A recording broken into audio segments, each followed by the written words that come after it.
Break बाद एक बार फिर आपका स्वागत है। और एक बहुत बड़ा मसला जो लगातार पिछले अगर हम कहें तो 2 दशकों से बना हुआ है, भ्रष्टाचार का मसला।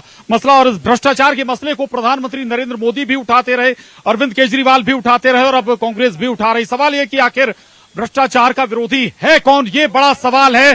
जनता के बीच भी जाऊंगा जी, आऊंगा आपके पास। भ्रष्टाचार का एक मसला है, भ्रष्टाचार पर क्या कहती है जनता, क्या लगता है आम जनता को? आप में से कोई बोलेगा जी? देखिए, शासन जब तक अनुशासन से किया जाए तभी वो शासन कहलाता है। और अभी आप अनुशासनहीनता देख रहे हैं किस प्रकार से हो रही है। मैं सबसे पहले ये कहना चाहता हूं कि आप यदि भ्रष्टाचार की बात करते हैं तो भ्रष्टाचार की शुरुआत कहां से होती है और किसने की, ये पूरी दुनिया जानती है। दूसरा, ए से लेकर के जेड तक भ्रष्टाचार हुआ करता था, वो भी आप जानते हैं। लेकिन पिछले 10 साल से दो सरकारों से एक भी भ्रष्टाचार का कोई भी हिंदुस्तान की सरकार के आपने भी बात कर दीजिए। जहां तक भ्रष्टाचार की बात है, आप ये बताइए, जब यूपीए की सरकार थी, 4G, कोयला घोटाला, अनेक प्रकार के घोटाले हुए, लेकिन जब से भारत के प्रधानमंत्री नरेंद्र मोदी जी बने हैं, एक भी घोटाला आप बताइए यदि घोटाला हुआ हो। और जहां तक आप परिवारवाद की बात कर रहे थे, आप जहां तक परिवारवाद की बात कर रहे थे, जिस कांग्रेस की स्थापना एक अंग्रेज के द्वारा, एएम ह्यूज के द्वारा की गई थी, और गांधी जी ने कहा था कि देश के आजाद होने के बाद यहाँ से कहा, जितनी भी बात आ रही है भ्रष्टाचारी, जितने भ्रष्टाचारी थे सबको आप ले गए। सुनिए, और अभी यह तत्काल की बात करते हैं। देश में जब आपदा आई थी तब कोविड वैक्सीन वालों से मोदी जी ने इलेक्ट्रॉनिक बॉन्ड के नाम पे 54 करोड़ रुपए चंदा लिया है। भैया गांधी, 2 मिनट मेरे को सिर्फ 2 मिनट दो आप। मैं एक मिनट दो बातों पर जवाब देना चाहता हूँ। एक भाई ने अभी बोला था नेहरू गांधी परिवार को लेके, तो भैया हम आपको बता देते हैं नेहरू गांधी परिवार कहां से आया है। नेहरू गांधी परिवार वो है जिसने इस देश के लिए शहादत दी है। इनके परिवार, इनके खानदान का कहां आता पता था? कौन सीरियल? नेहरू गांधी परिवार वो जिसने शहादत दी है। आप दूसरा, भ्रष्टाचार को लेके क्या बात कर रहे हो? गांधी परिवार नहीं है देश की आजादी में। आप गांधी नेहरू परिवार का तो देश की आजादी में योगदान है। आरएसएस का क्या? चलिए अब हम जी बैठिए आप, प्लीज बैठ जाइए। अरे साहब बैठिए ना, बैठिए प्लीज बैठिए आप। आराम बैठिए।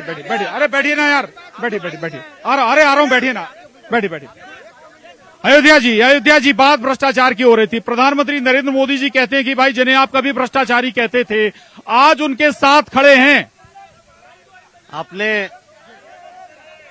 आपने निर्मला सीतारमण जी के हस्बैंड की बयान सुनी होगी। क्या कह रहे हैं कि इलेक्टोरल बॉन्ड विश्व का सबसे बड़ा भ्रष्टाचार है। ये डिनाई करे कि नहीं है? दूसरी बात, अजीत पवार 70,000 करोड़ भाजपा की वॉशिंग मशीन में, रेड्डी 35,000 करोड़ भाजपा की वॉशिंग मशीन में, हेमंत शर्मा विश्वा जटिल भ्रष्टाचारी भाजपा की वॉशिंग मशीन में। आप मुझे बताइए, ये 2G की बात कर रहे, ये कोल स्कैम की बात कर रहे, एक भी आज तक उसमें अपराधी घोषित। ठीक है जी। राजेश मिश्रा जी, बहुत स्पष्ट आरोप है कि भाई सारे भ्रष्टाचारियों को तो आप ले गए अपने साथ। किसी भ्रष्टाचारियों को साथ में नहीं देखा है, वो उनकी व्यक्तिगत मौके की नजाकत है। और एक भी भ्रष्टाचार अगर कांग्रेस सत्यापित कर दे इस 10 वर्ष के अंदर मोदी जी के, मैं भारतीय जनता पार्टी त्याग दूंगा। एक भी भ्रष्टाचार सत्यापित कर दे तो मैं भारतीय जनता पार्टी से त्याग पत्र दूंगा। एक भी। अयोध्या जी, एक समय हम केजरीवाल का, आप लोग क्या, एक समय आप लोगों की केमिस्ट्री बहुत अपोजिट थी, आज साथ में नजर आ रहे हैं, सारे एक मंच पर नजर आ रहे हैं।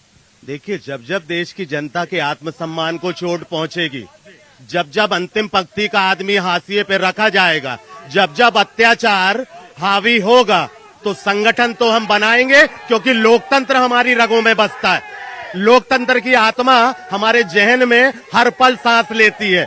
ये इतने भ्रष्ट हो चुके हैं, इतने अराजक हो चुके हैं कि ये जनता को आप मणिपुर में इतने समय से अत्याचार हो रहे, लद्दाख में अत्याचार हो रहा, इनके जहन में जरा सा भी आत्मा के अंदर कचोट नहीं रही कि जाके देख लें। और रही बात, एक बात और ये बात कर रहे हैं, एक सवाल आया है, अयोध्या कब जाएंगे आप? हम खुद अयोध्या हैं, सरयू नदी के तट पे बसे हुए, हमारे पास आए जिनको आना है। ये अयोध्या पे और भगवान राम पे राजनीति। एक बात और, जयंत वर्मा जी, बात और आखिरी बात, ये बात कर रहे हैं मोदी की गारंटी, ये बात कर रहे हैं मोदी साहब की गारंटी की, जो अपने परिवार के दाम्पत्य जीवन की गारंटी नहीं ले सका, वो 100 व्यक्तिगत आक्षेप नहीं। जयंत वर्मा जी, ये क्या थोड़ा अटपटा नहीं लगता जब कहीं एक दूसरे को आप गाली देते थे, भ्रष्टाचारी बताते थे, आज उसके लिए जेल से बाहर बुलाने के लिए आप आंदोलन कर रहे हैं? देखिए, जो अभी अरविंद केजरीवाल जेल में हैं, भारत के इतिहास में या दुनिया के किसी भी देश के इतिहास में एक किसी के ओरल एविडेंस पे, जिसका कि कोई ट्रेल आज तक नहीं, मनी ट्रेल नहीं मिला है, कहीं कोई डॉक्यूमेंट्री एविडेंस नहीं है, एक आदमी के केरल ओरल एविडेंस पे मुख्यमंत्री को आप जेल में रखोगे, ये भारत के लोकतंत्र में बड़ी भारी एक मतलब ये अभी तक कोई प्रूव नहीं हुए हैं। जो हर जगह ये कह रहे हैं कि भ्रष्टाचारी जेल में है, भ्रष्टाचारी जब तक कोर्ट से सिद्ध नहीं होगा आप उसको भ्रष्टाचारी नहीं कर सकते। ये बड़ी बात आपने कही, भाई बड़ा सीधी स्पष्ट लाइन है भाई, सारे भ्रष्टाचारी आप अपने इलेक्ट्रिकल बॉन्ड की बात कर रहे हैं, इलेक्ट्रिकल बॉन्ड पे आज बात कैसे कर रहे हैं? मोदी जी के कारण 16,000 करोड़ रुपए का इलेक्ट्रिकल बॉन्ड मोदी जी लेके आए, 5,800 करोड़ हमको मिला, 1200 करोड़ उनको मिला, हमारी बैलेंस शीट पे भी दिख रहा है, देने वाले की बैलेंस शीट पे ये बात कर रहा है, 70 साल से कर रहा है, अब ये बोले चंदा नहीं ले रहा। भ्रष्टाचार की एक छोटी सी मिसाल, एक मिनट भ्रष्टाचार की सीधी बात, अभी राहुल गांधी और सोनिया गांधी जी नेशनल हेरिटेज के मुद्दे पे खुद ही जमानत पे है, इनके मुखिया। एक बात, और दूसरी बात, अगर ये करते हैं भ्रष्टाचार की, तो इनके जितने लोग हैं कोई ना कोई किसी न किसी भ्रष्टाचार में, इवन बोफोर्स तोप का विषय आज भी नहीं संभला इनका, वो भी इन्हीं का भ्रष्टाचार था। तो भ्रष्टाचार और एक दूसरे को भर भर के गालियां देने वाले निजी लाभों के लिए अलायंस बना के खड़े हैं और ये भ्रष्टाचार की बात करते हैं। यहाँ पे बैठा हुआ हर एक युवा अपनी जीके की किताब में पढ़ता था कि जब हमारे प्राइम मिनिस्टर राजीव गांधी कहते थे कि हम 100 पैसे भेजते हैं तो केवल 15 पैसे बचता है, बाकी 50। और अब मैं बताता हूँ, जब मोदी जी ने कहा कि मिनिमम गवर्नमेंट मैक्सिमम गवर्नेंस, उसका मतलब क्या था कि जब डायरेक्ट बेनिफिट ट्रांसफर आया तो सीधे नहीं, कांग्रेस ही कहते हैं, अयोध्या जी कह रहे हैं जब देश की बात होगी तो हमें इकट्ठा होना होगा, हम होंगे इकट्ठे। यही देश की बात पे इकट्ठे हैं। जिस तरीके से राहुल गांधी जाके देश की बदनामी विदेशों में करके आते हैं, वैसे हमारे कांग्रेस के प्रवक्ता जबलपुर की बदनामी कर रहे हैं। मोदी जी ने क्या किया है? आज से 1980 में आवास योजना, ये इंदिरा आवास लेके आए, कितनों को आवास योजना दिया इनने? मोदी जी ने 1,20,000 से ऊपर आवास योजना दिया, शौचालय बनवाए। ये क्या बात करते? सबसे बड़ा भ्रष्टाचारी तो एक युवा पीछे कुछ कहना चाहता है। मैं कांग्रेस के प्रवक्ता जी से ये सवाल करना चाहता हूँ कि भोजशाला जो धार में आपका क्या स्टैंड है? जो हमारे विवेक तनखा जी हैं वो आज भोजशाला में मंदिर के विरोध में खड़े हुए हैं और सनातन का अपमान करने वाली पार्टी, जिन्होंने 70 साल से हिंदुओं को नीचा दिखाने का कार्य किया है, राम मंदिर का आमंत्रण ठुकराया है। और बैठिए अरे बैठिए ना, बैठिए, अरे बैठिए यार,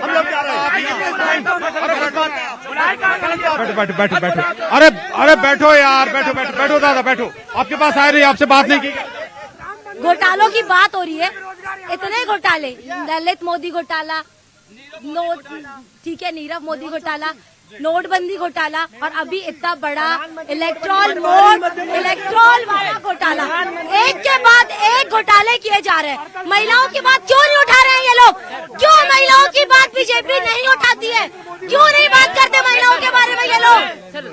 सबसे बड़ा मुद्दा देश का होता है शिक्षा, और शिक्षा के ऊपर जिस प्रकार से इनका घोटाला किया जा रहा है, सबसे पहले मैं इनको ये बताना चाहता हूँ कि कबीरा तेरी दुनिया में ऐसी देखी रीत कि अनपढ़ डोगी राज करे और शिक्षित मांगे भी। ये कभी शिक्षा बैठिए ना, बैठ जाइए। अरे साहब बैठिए ना, अरे चर्चा क्यों खड़ा? अरे साहब बैठिए, तब बात करूंगा। बैठिए प्लीज बैठिए। एक आवाज वहां से आई है, सुनिए जनता के बीच का सवाल है। एक आवाज आई है कि भाई राम मंदिर के विरोधी क्यों हो गए आप? आज हम, अरे देखो, मैं आज देश का सबसे राम मंदिर उद्घाटन राम मंदिर भैया राम मंदिर के उद्घाटन में तो अमित शाह भी गए। सबसे देश का आज आपको बता दे रहे हैं, जो हमारे प्रत्याशी है दिनेश यादव जी, ये पूछ लें, सालों से परंपरा चली आ रही रामलीला की समिति की, जिनकी यात्रा निकलती है। अब बैठिए साहब, बैठिए। अरे भाई साहब समय। अयोध्या जी, भाई राम मंदिर के विरोध में आपके वकील कोर्ट में खड़े थे। भगवान राम हमारी आस्था का विषय है, भगवान राम हमारी श्रद्धा का विषय है, भगवान राम इनके लिए राजनीति का विषय है। ये भगवान राम को आप पूरा राम सेतु को काल्पनिक बता, ये भगवान राम को राजनीति में लेकर आते हैं ताकि भावनाओं से खेला जा सके। हम भगवान राम के प्रति श्रद्धा व्यक्त करते हैं, आस्था व्यक्त करते हैं, हमारा उन पे अटूट आस्था है। हम इनके जैसे राजनीति में उसका उपयोग नहीं करते। जी भाई, राम मंदिर पर क्या बपौती हो गई क्या बीजेपी? आखिरी सवाल। 500 साल से श्री राम भगवान के मंदिर के लिए लड़ाई चल रही है और भारतीय जनता पार्टी के एजेंडे में था राम मंदिर। भारतीय जनता पार्टी के एजेंडे में राम मंदिर है और हमने एजेंडा लेके चला था और कितनी लड़ाई लड़ी। माननीय लाल कृष्ण आडवाणी जी ने पूरे देश के अंदर इसकी रथ यात्रा करी। हमारा राजनीतिक हमने पक्ष रखा है और देश की जनता राम मंदिर जा रही है। बिल्कुल, चलिए। तो आज महाकौशल की इस धरती से हमने बहुत सारे मसलों पर बात की, जनता के साथ चर्चा की, और आज के चुनाव एक्सप्रेस में इतना ही। अगली चुनाव एक्सप्रेस में हम मिलेंगे छिंदवाड़ा से। तब तक के लिए दीजिए धन्यवाद, नमस्कार।